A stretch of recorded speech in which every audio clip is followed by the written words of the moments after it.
Sveiki kanalo žiūrovai, tęsiame temą apie žodžių dalis ir šiandieną kalbėsime apie priesagą les. Priesaga les, kuria baigėsi žodžiai, suteikia prasme žodžiui, kad jis yra be kažko, kad yra kažko tai trūkumas arba kad kažko nėra. Pažiūrėkime į pavyzdžius ir jums bus šiek tiek aiškiau.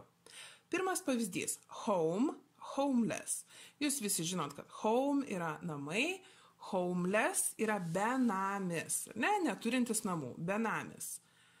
Hope, hopeless, viltis, hope, hopeless, neturintis vilties, beviltiškas, netekęs vilties. Sleep, sleepless. Sleep, miegas, miegoti, sleepless, bemiegis arba bemiegė. Speech, speechless. Speech yra kalba, speechless, kai mes nebeturim ko pasakyti ir dažniausiai lietuviškai sakom be žado, ar ne? Speechless. Name, nameless. Name, vardas, ar ne? Nameless, bevardis. Pažiūrėkime į kitus žodžius. Care, rūpestis, careless, nerūpestingas. Cloud, cloudless, cloud debesis, cloudless, be debesų. The sky was cloudless, dangus buvo be debesų. Taste, skonis, tasteless, be skonio, neturintis skonio. Power, powerless, power, galia, jėga, powerless, neturintis galios, bejėgis.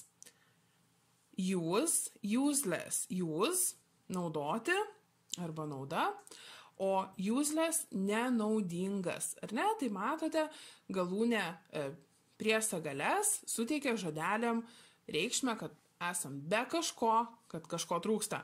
Ir pabaigai paskutinis, end, endless. End, galas pabaiga, endless, be pabaigos, begalinis.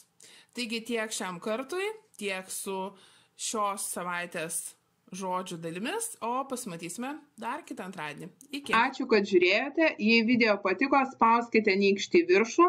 Būčiau labai dėkinga.